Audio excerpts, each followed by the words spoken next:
चप्पा गूंज उठेगा जय भीम के नारों से। जिंदाबाद जिंदाबाद जिंदाबाद जिंदाबाद जिंदाबाद।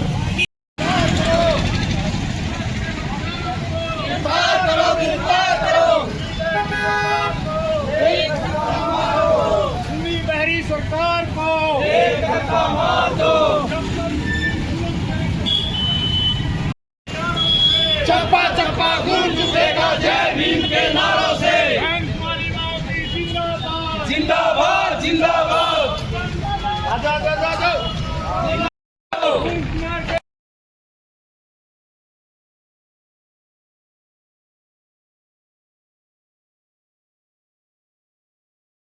हरियाणा प्रदेश थर थर कांप रहा है। भी एक न्याय देने वाले ही अगर इतनी हालात पैदा हो चुके हैं तो आम जनता क्या करेगी। हमारे सीजीआई जज थे, उन पर जूता फेंका गया। ये मानसिकता जो ये मनोवादी मानसिकता है ये इनके पीछे छुपी हुई है। और आज बहुजन समाज पार्टी की राष्ट्रीय अध्यक्ष बहन कुमारी महाती जी ने परसों भी ट्वीट के माध्यम से इस मुद्दे को एक गंभीर से लेते हुए सरकार को चेतावनी दी। जो इस तरह की घटनाएं हो रही हैं यानी कि सरकार रोकने में नाकाम है, यानी कि विफल है। यहाँ की जो सरकार है रातों दिन में बड़े बड़े भाषण देता है और रात में जो यहाँ का जो सीएम है एक बिस्तर में मुंह देके हंसता है। बड़ी दिक्कत की बात है। और आज बहुजन समाज पार्टी पूरा हरियाणा प्रदेश के अंदर सड़कों पे है और इस न्याय दिला के इस समाज को देगी। आप देखो आज 7 दिन हो चुके हैं, 7 दिन में एक भी इनके प्रति प्रतिक्रिया नहीं आई। एक दो बीजेपी के ही जो दलाल है, जो उनके विधायक है या जो मंत्री, मैं तो यही कहूँगा, उनको तरह तरह की ऑफर देकर उनको एक हरासमेंट कर रहे हैं। उनको यही नहीं पता। कौन मंत्री है जी? देखो मंत्री आप जानते हो उनको, नाम बता दो। तो मैं बताना चाहता हूँ। और या जितने भी मतलब ये नहीं देखते भाई उनके परिवार ने भाई कुछ खाया है या कुछ नहीं पिया है, यानी कि इतनी हालात खराब हो चुके हैं। 7वां दिन हो चुका है, यानी कि बहुत बड़ी गंभीर अवस्था। कल महापंचायत थी, वहाँ भी तरह तरह की बातें। लेकिन मैं इसको बताना चाहता हूँ कि राष्ट्र के अंदर, भारत के अंदर एक बहुजन समाज पार्टी की राष्ट्रीय अध्यक्ष बहन कुमारी महाती है जो इस देश को चला सकती है। अन्यथा इस देश में इतना बुरा हाल हो चुका है। कदे मनीषा कांड है, एक वो हमारा वो साथी था वो पुलिस कस्टडी में मार दिया। आप देखने लग रहे डेली के इतने हत्या हो रही है, मतलब लेकिन पुलिस कुछ कर ही नहीं रही है। कानून व्यवस्था सही नहीं है। नहीं है, कानून व्यवस्था सही नहीं है ना जी। क्या मानते, सरकार नहीं चल रही पा रही है? देखो सरकार, देखो पता क्या है, कहीं ना कहीं सरकारें की जो ये साजिश भी कह सकते हैं और जो ये इनका ढिलमिल रवैया है, जो एक सिर्फ एक मनुवाद को ही पनपना रहे हैं। कहीं हिंदू मुसलमान को लड़ा रहे हैं, कहीं जाट नॉन जाट को लड़ा रहे हैं, कहीं यादव हीर को, कहीं यानी कि एक जातीय दंगा कराना चाहती है सरकार। एक भेदभाव के माध्यम से जो सरकार चल रही है, तो ये अच्छी नहीं है देश के लिए। पंचायत के अंदर राजकुमार सैनी पहुंचे थे, उनके द्वारा भी कुछ ऐसी बातें की भड़क गई थी। नहीं देखो ऐसे है, उसकी बात पूरी नहीं सुनी गई, मतलब कोई तोड़ मोड़ के कह रहा है। लेकिन हम ये कहते हैं कि बीजेपी द्वारा भेजे गए थे राजकुमार सैनी भी। ये बीजेपी का अनुमान है, राजकुमार सैनी भी। पीछे आपने देखा कितने लाखों यहाँ दंगे करवाए हैं बीजेपी के जिसमें सांसद था, आपने पता नहीं है पूरा हरियाणा जलवा दिया नॉन जाट के उसमें। सैनी को प्रोटेक्ट करने के लिए आए थे, कहीं ना कहीं तो है ही जो ये दिखाई दे रहे हैं। देखो हम ये कहते हैं मुद्दा चेंज करने के लिए आए। नहीं, हाँ, ये नहीं कि ध्यान भटकाने के लिए। और मैं चाहता हूँ, मैं उनको ही बताना चाहता हूँ, देखो ऐसे इस अवस्था में ऐसी कोई बात नहीं करनी चाहिए उन्होंने भी। देखो दुख की घड़ी है, हम वहाँ एक दुख बटाना चाहते हैं, ना कि मतलब किसी को किसी महापुरुषों के प्रति टिप्पणी करना जी। तो अभी क्या आप लोगों ने प्लानिंग की है इस पूरे एपिसोड को लेकर के? देखो हमारी प्लानिंग ये है, हमारी परसों से ही हमारी प्रदेश की सतर पर एक जिला मुख्यालय पर हमारा ये ज्ञापन का वो हुआ है कि हम हर जिला हेडक्वार्टर पर देंगे भाई राष्ट्रपति को ज्ञापन के नाम ज्ञापन देंगे ताकि इस परिवार को न्याय मिले।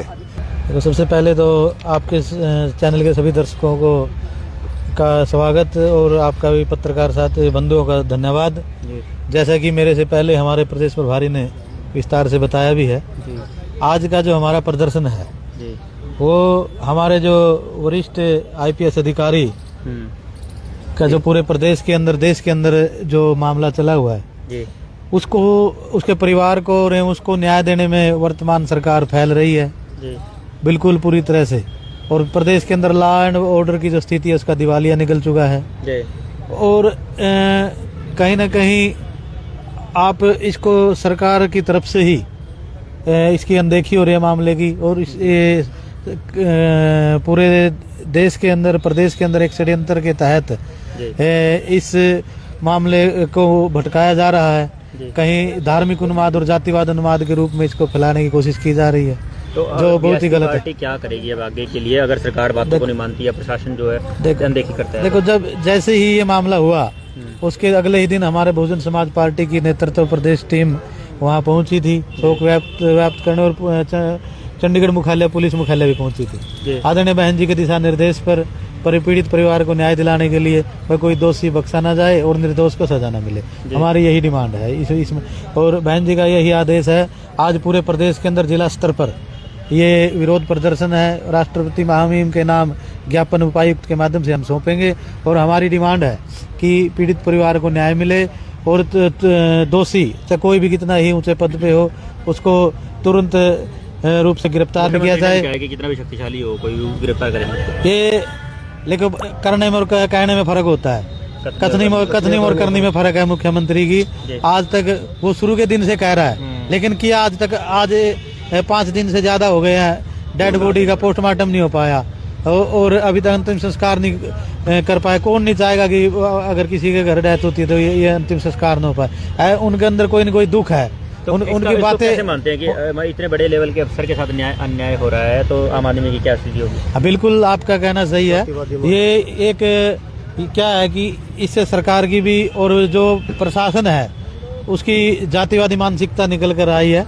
जैसे कि सभी को पता है, वो कैडर उनका जो उनकी एजुकेशन और ईमानदारी और कार्यप्रणाली की हर कोई प्रशंसा करता है, पूर्ण सिंह जी की जो उनके कार्यकाल की। तो एक उनको साजिश के तहत फंसाया गया था, और जिसमें मेन शत्रुघ्न जो है हमारा डीजीपी सत्यजीत कपूर जी जो डीजीपी है, और जो रोहतक एसपी, तो मेन जो मुख्य साजिशकर्ता के रूप में उभर कर आए हैं। हाँ, जो रोहतक एसपी, तो उनको तुरंत प्रभाव से सरकार गिरफ्तार करे, और ये हमारा तो यही कहना है। इसके अलावा एक और मेन मुद्दा है, आपको ज्ञापन देंगे डीसी को ज्ञापन देंगे। उसके बाद अगर न्याय नहीं मिला तो बहुजन समाज पार्टी सड़कों पर भी आएगी। अल्टीमेटम यही है कि 2 घंटे का अभी जैसे ही निर्देश होंगे पार्टी की तरफ से। हाँ, इतना जरूर है, इस मामले में बहुजन समाज पार्टी चुप नहीं बैठेगी, और अगर सड़कों पर उतर के प्रदर्शन भी करना पड़ा, चंडीगढ़ विधानसभा का घेराव भी करना पड़ा, तो हम करेंगे। इसके अलावा एक और महत्वपूर्ण मुद्दा है, जैसे जो गवी जी हैं, हमारे चीफ जस्टिस जी जिनको एक साजिश के तहत अपमान किया गया जूता फेंक कर, ये कि संविधान के ऊपर जूता फेंका गया है। ये कुछ संविधान विरोधी ताकतें इस देश के अंदर पनप रही हैं, जो बिल्कुल जो किसी भी समुदाय, धर्म और जाति, किसी के लिए भी, पूरे देश के लिए भी ठीक नहीं है। तो हम ये भी मांग करते हैं, हाँ, देश पे खतरा, हम मांग करते हैं कि संवैधानिक व्यवस्था को बचाए रखने के लिए एक कठोर कदम सरकार उठाए, और जो भी ये इसमें साजिश करता है, दोषी है, उसके खिलाफ कानून के हिसाब से कार्रवाई करें। जी बिल्कुल।